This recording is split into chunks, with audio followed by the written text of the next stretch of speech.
Ito ang nakakagulat na balita ngayon sa mundo ng politika. Senador Risa Hontiveros mukhang wala nang magagawa sa kaliwat ka ng ebidensya na nagsilabasan laban sa kanya, Atty. Topacio. Tuluyan nang nagsalita. Matatanda ang matapos niyang lumabas itong si alias Rene para sa kanyang testimonya na di umano ay binayaran siya ng senadora para idiin ang KOJC leader na si Pastor Apollo Kibuloy, ay naglabas din ng pahayag ang isa sa mga batikang abogado dito sa bansa na si Atty. Ferdy Topacio patungkol sa isyong ito. Ayon nga sa kanya, na nabanggit na din ni former Presidential Advisor on Political Affairs na si Secretary Jing Paras ay talagang matagal nang may pattern itong mga pinagagawa ng senadora, o ibig sabihin ay ito talaga ang kanyang estilo na noon pa man di umano niyang ginagawa. Matapos niyang humarap ang senadora at bumanat kay Atty. Topacio na di umano ay pawang kasinungalingan lamang ang mga binibintang sa kanya, ay rumespak nga ang veteranong abogado at nilaglag ang di umano'y resibo ng mga kalokohan ng senadora. Ayon pa sa kanya, sa inilabas na pahayag ng Citizens Crime Watch na di umano nasa kanila na ang authenticated na ebidensya na binigay ng witness na lumapit di umano sa kanila. Ang testimonial evidence ay isa sa mga mabigat na ebidensya na maaaring magamit laban sa senadora. Dinitali nga ni Atty. Topacio ang sanaysay ng witness na nakakita sa di umano'y ginawang bribery, at dagdag pa niya na nagsimula na ang kanilang investigasyon na posibleng humantong sa pagsasampa ng kaso kung mapapatunayan man. Mukhang hindi na nga mapipigilan at unti-unti nang nabubunyag ang katotohanan sa likod ng mga kalokohang di umano ay matagal na palang ginagawa ng senadora. Hindi natin hahayaan ang patuloy na pambababoy ni Atty. Topacio sa katotohanan. The testimonial evidence is acceptable sa hukuman. Hindi naman kailangan, siyempre, yan ay bribery. Hindi naman magpapa-issue ng resibo yan, hindi naman magpapa-selfie yan habang binibigay niya. Siyempre, the only testimony in a bribery case or subornation of perjury is yung nakita niya na binigyan ng pera. Nako, matindi-tinding sagutan ng ating matutunghayan dito sa video na to sa pagitan nitong si Atty. Ferdy Topacio at nitong si Risa Hontiveros. Ito ho yung tinutukoy nitong si Kong Jing Paras at nitong si Atty. Ferdy Topacio na talagang merong pattern. Yung mga witness na binibitbit ni Risa Hontiveros dyan sa Senado, tapos kalaunan binabawi nila yung kanilang mga naging testimonya at sinasabi nila na di umano binayaran daw ho sila ng opisina nitong si Senator Risa. Mabilis ang disclaimer ho muna tayo. Ang napanood nyo hong sagutan nitong si Risa Hontiveros at nitong si Atty. Ferdy Topacio, ito yung noong panahon ng Parmali. Magkalinawan ho muna tayo para ho maliwanagan ang ating mga kababayan. Baka sabihin naman, ginugood time lang ho natin sila dito sa PH Update sa pagsabi na hindi lang yan yung una, pang-apat na beses na yun na di umano merong witness tapos kumanta sa Senado, pagkalabas binawi niya lahat ng kanyang mga sinabi. Hindi lang ho yan yung unang pangyayari yan kay alias Rene. Dito sa video na to papakita ko ho sa inyo yung pattern na tinutukoy nitong si Atty. Ferdy Topacio at nitong si Kong Jing Paras. Pero bago ho lahat ng yan mga kababayan, isang like at isang subscribe, masaya na ho tayo dyan. Sa mga gusto sumali sa ating community, alam nyo na ho ang gagawin. Yung join button, nandyan lang ho sa baba. Hayon na nga mga kababayan. PBBM, politics is over. Now it's time to serve. Walang hiya ka, nakatatlong taon ka na. So, ibig sabihin, Brad, sa loob ng 3 taon, wala kang ginawa kung hindi mamulitika. So, umamin ka rin na wala kang ginawa sa loob ng 3 taon kung hindi banatan yung mga kalaban mo sa politika. Kasi sabi mo, politics is over Hindi naman magiging over yan kung hindi ka namulitika. In the first place, wala kang inumpisahan, kaya wala kang tatapusin. Anak ng tokwa, yan na nga sinasabi ko sa inyo mga kababayan. Bakit? Dahil yung Maynila pwede mong gawing halimbawa na nagtatrabaho ka na, dahil meron nang nagagawa itong si Mayor Isko Moreno. Sasabihin mo na yung paglilinis sa Maynila, trabaho mo yan. Loko-loko. Politics is over. Now it's time to serve. Si Mayor Isko, oo, nagsiserve na siya. Anak ng tokwa, wala pang 1 buwan, nalinis na niya ang Maynila. Langyang yan. Ikaw, 3 taon ka na, ngayon mo palang sasabihin na magtatrabaho ka na. Anong ginawa mo sa loob ng 3 taon? Suminghot ng suminghot. Langyang yan ng hangin. Ay, pagka hindi ka suminghot ng hangin, mamamatay ka. Kahit tayo naman sumisingkot tayo kasi pagka hindi ka sumingkot, mamamatay ka, di ba? Magtatrabaho na daw ho ang bangag. Langyang yan. Yan ho ang klase ng panluloko, ang klase ng serbisyo na ibinibigay ng administrasyon na ito. Di ba? Dahil kahit papaano, sa mga susunod na buwan, makikita ang kaayusan sa Metro Manila, sa lungsod ng Maynila. Kaya pwede niyang sabihin, magki-credit grabber na naman yang walang yan. Di ba? Dahil sa aking mga direktiba, malinis na ang Maynila. Anak ng toka, credit grabber pala. Mga Manileño, mag-ingat kayo. Nung panahon ni Hani Lacuna, parang basura ang lungsod ng Maynila. Di ba? Ngayong pumasok si Yorme Isko, gumanda na naman. Ang problema dito, baka sabihin nitong bangag na to, dahil sa kanya, kaya luminis yan. Kaya sinasabi niya, it's time to serve eh. It's time to serve kasi merong natatrabaho. Meron ka may papakita. Loko-loko, tigilan mo yan. Nasobrahan ka lang sa singhot niyan. Langya ka, oo. Ayun na nga mga kababayan, ano bang uunahin natin dito? Ito bang kay Attorney Ferdy Topacio, itong kay Hontivirus? Unahin na natin itong kay Hontivirus. Pakinggan natin to ha. Game. Magandang umaga sa lahat. Hindi natin hahayaan ang patuloy na pambababoy ni Attorney Topacio sa katotohanan. Walang disclaimer ha, ito ho yung naging sagutan nila noong panahon ng Parmali, hindi panahon ni alias Rene. Papakita ko lang ho sa inyo dito yung pattern. Okay? Pattern ho ito na yung mga ganyang klaseng gawain, yung mga ganyang klaseng issue na nalilink dito sa ali na to, hindi lang ngayong panahon ni alias Rene. Noon pa ho yan, 2021 pa yan, meron ng ganyang issue si Risa Hontiveros. Dito todo bira siya kay Attorney Ferdy Topacio. Kasaysayan ng bribery ang opisina ko. Nako. Dahil kung kasaysayan rin lang ang pag-uusapan, ang meron kami ay history ng pagprotekta, pagtatanggol, at pagkalinga sa mga testigong lumalapit sa akin. Hindi lang ho yung kay alias Rene, hindi lang doon sa issue na yun na naipit yung ali na yan. Doon sa skandalo ng mga witness. 2021, ito ho yung panahon ng Parmali. Nung panahon nung kay Kian de los Santos, iba pa ho yun. Sa susunod na video, pag-usapan natin yon. Para at least makita nyo ho yung pattern na tinutukoy natin dito. Tinutukoy nitong si Attorney Ferdy pala. Sorry, hindi tayo. Nitong si Attorney Ferdy at nitong si Congressman Jing Paras. Para malatago natin na maigi sa ating mga kababayan. Game.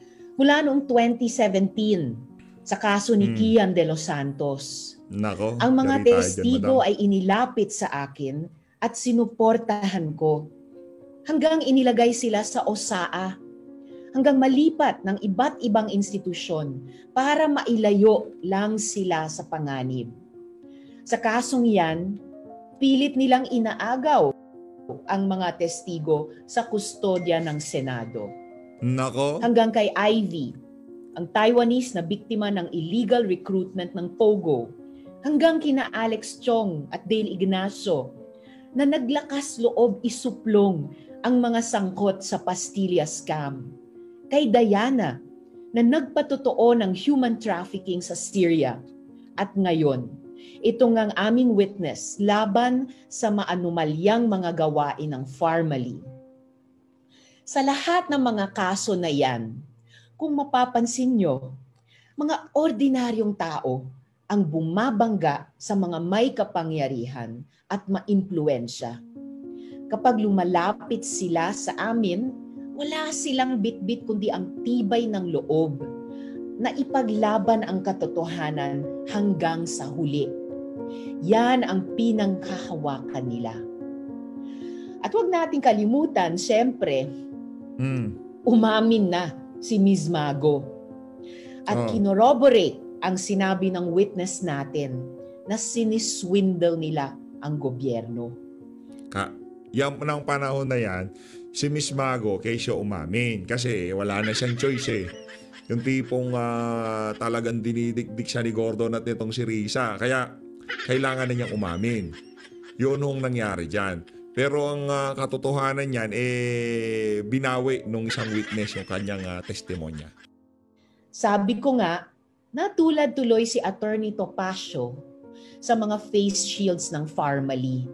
Oh, Luma, nangingitim, at Nangingitim. expired na yako. ang script niya. Style Naku niya po. bulok. Style Hindi mo lang bulok. ito para igiit na malinis ang aming mga pangalan, kundi Oh. para manindigan laban sa mga panlilinlang at sa makinarya ng fake news.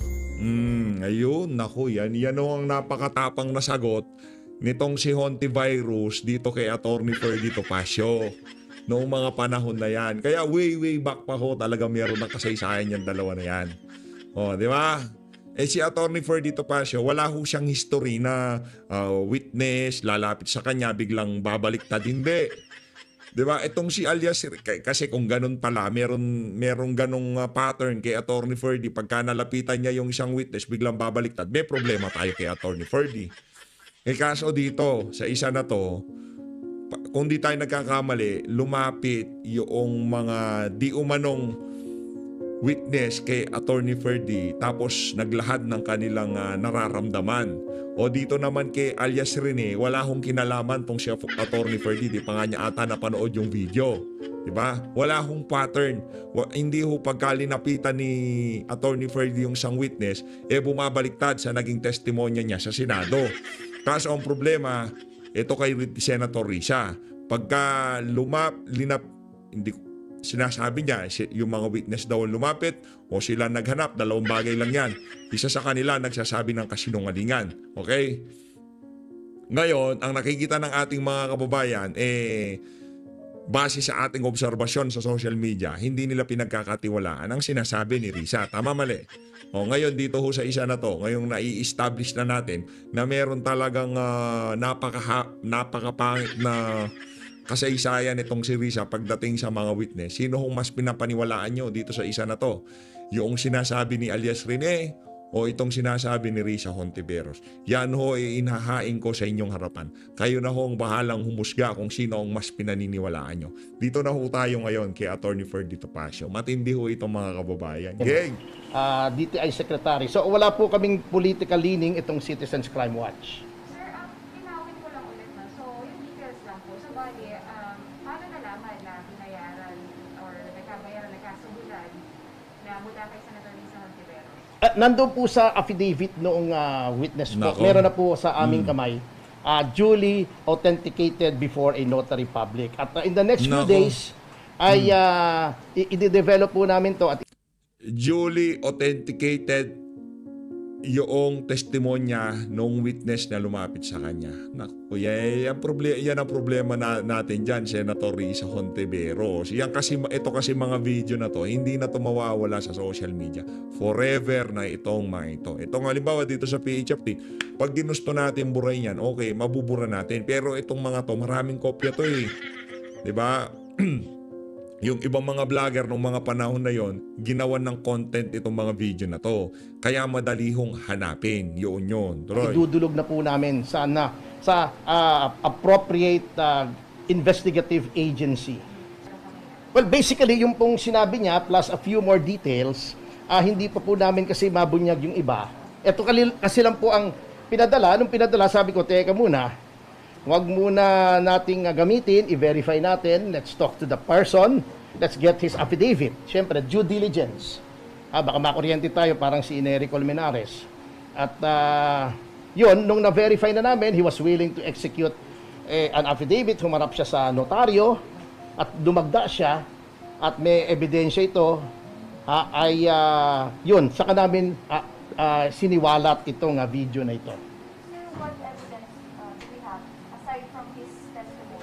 Well, testimonial evidence is acceptable sa hukuman. Hindi naman kailangan, siyempre, yan ay bribery. Hindi naman magpapa-issue ng resibo yan. Hindi naman magpapa-selfie yan habang binibigay niya. Siyempre, the only testimony in a bribery case or subornation of perjury is yung nakita niya na binigyan ng pera. And by gano ang pinag-uusapan natin? Well, isisiwalat natin to. Ang importante rito, money change hands. According to the witness, It was given by a member of the staff of Senator Ontiveros. That is according to the witness, ha. At ang nag-ibot ay driver, certain Ryan Taso. That is all we have. These are all factual. Hindi po namin sinasabing ito ay totoo. It is not our place to say that whether this is true or not. Our place is to bring this to the attention of the proper authorities and for them to conduct an investigation and if warranted, file the appropriate charges against Senator Risa Ontiveros, yung nag-abot po na lawyer at yung driver niya. Nako. O bakit dito at Senator Risa hindi mo kinasuhan? Driver pa pala, tauhan pa pala. Yung mga vlogger, wala naman silang tinukoy doon sa mga staff mo. Itong si Attorney Ferdy, hinamon ka na nga niya, di ba? Ama pa hanggang sa ngayon, doon sa hamon niya, wala ka pa rin tugon. Kasi takot ka kay Attorney Ferdy Topacio. Tatlo yung nabanggit niya. First question, yung siyempre magiging parang word niya versus dun sa Senate witness, sir, di ba? Parang he said, she said. Pero paano, sir, do you plan to find more na formally workers na katulad niya? Or at least, do you encourage yung mga may safe kwento sa kanya to come out and para to strengthen his claims na hindi lang siya compared dun sa isasalita? Yes, of course, but we have to tread lightly. Alam niyo naman, ang Senado, sasabihin na naman yan na nagpa-fabricate kami o pinipilit namin. So kami, hands off kami. We just wait for them to come to us. We do not come to them. Para hindi sabihin it is tainted with bias or prejudice. We are being very careful in this. So far, sir, siya pa lang po yung Yes, oo. Well, kung meron dyan, of course, tatanggapin namin. But also, subject to due diligence. Sir, itong tao na nasa video, ano daw yung nag-motivate sa kanya? Why did he come out na nagsabi? Well, katulad ng sinabi niya, di ba? Sana naisip mo na siniraan mo si Miss Mago at ang family. Siguro nagmalasakit din siya. Even, di ba, yung statement ni na-verify na ba yung statement ni Miss Mago? Kasi I'm not the lawyer of Miss Mago eh. Di ba sabi rin niya mabait ang family sa kanya? Although I have not talked to Miss Go, I do not know her from Adam. Kung ganon, baka naman nagmamalasakit. Ha? Sir, yun pa pala yung isa namin concern. Tatanong din sana namin sa inyo yung whereabouts na ni Miss Mago. Hindi ko alam eh. Kasi po, sir, Nako. ang in-advise sa amin nung media coordinator ng pharmacy is to coordinate with you or attorney Tom. Hindi ko naman pwedeng mag-reach out kay Miss Mago. Baka mapaghinalaan tayo. So, if she reaches out to me, she demands protection, she needs the assistance, the institutional assistance of the Citizens Crime Watch or any other kind of protection, we will extend it to her. But she has to be the one to reach out. Kasi hindi ko siya abogado, I also do not represent formally. I only represent Mr. Lincoln Ong, just to be clear. Oo. Sir, sorry balik lang dun sa sa tao sa video. So, ano po siya, empleyado ba siya? Yes, opo, empleyado. Hanggang ngayon, sir. As far as I know, yes, oo. Sir, kailan siya lumapit sa inyo? Pinadala sa akin ng family yung video. And since, ordinarily, well, hindi ko naman sila kliyente, but since this is a matter of public interest, since this involves an ongoing investigation, I thought it best na i-evaluate muna upon verifying the identity of the person, his willingness to execute an affidavit, at yung willingness niya na makipag-cooperate in any complaint against the persons na nabanggit niya, ay saka po namin inilahad because this is public officials are involved at karapatan po ng mamamayan na malaman yung mga ganito tungkol sa public officials without saying whether what they are being accused of is true or not. Kailan, sir, pinadala ng formally?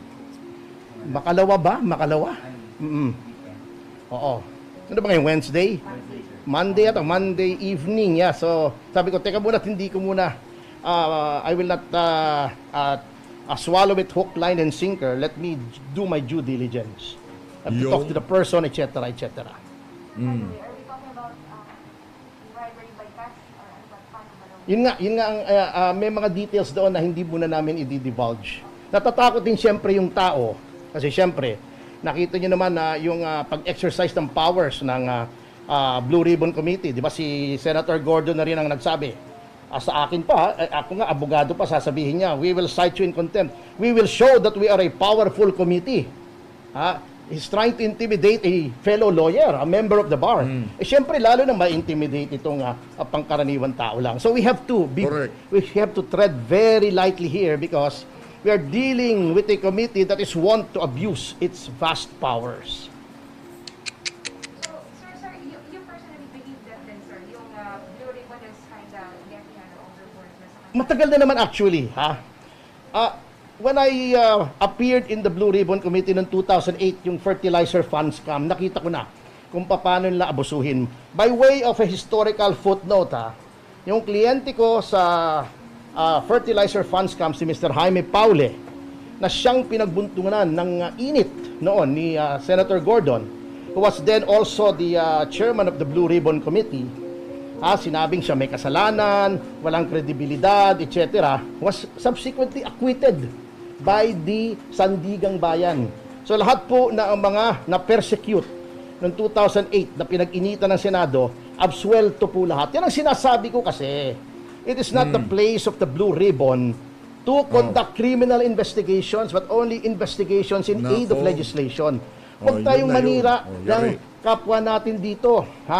That is the role of the courts, not of the Blue Ribbon. Yung si Mr. Paule, siniraan din ang siniraan. Kaya kahit yung pagsusuot niya ng Rolex, naging issue ba naman yon? Yung ba naman yung issue in aid of legislation? So, yun ang habit na kasi. Basta nagtandem si Mr. Lacson. Noon si Lacson nandun din At saka si Mr. Gordon, asahan nyo na dudurugin ang mga karapatan sa ilalim ng saligang batas. Yun. By the way, At yan hong mga ganyang klaseng galawan, nakita naman ho natin yan dyan sa House of Representatives ngayong panahon itong si Marcos Jr. Kaso ang kaibahan lang, nung panahon ni Tatay Digong, wala ho siyang pakialam. Binibigyan niya ho ng complete control ang House of Representatives sa kanilang mga pang-araw-araw na gawain. Pero pagka usapang impeachment, lalo na dito kay, ang pangalan ito, kay Leni Robredo, talaga hong kinokontra niya yan. Diba? Pero ngayon, hindi ho. Lahat dapat kontrolado ng administrasyon nitong si Marcos Jr., lalong-lalo na pagdating sa usaping media. Ito mga kababayan,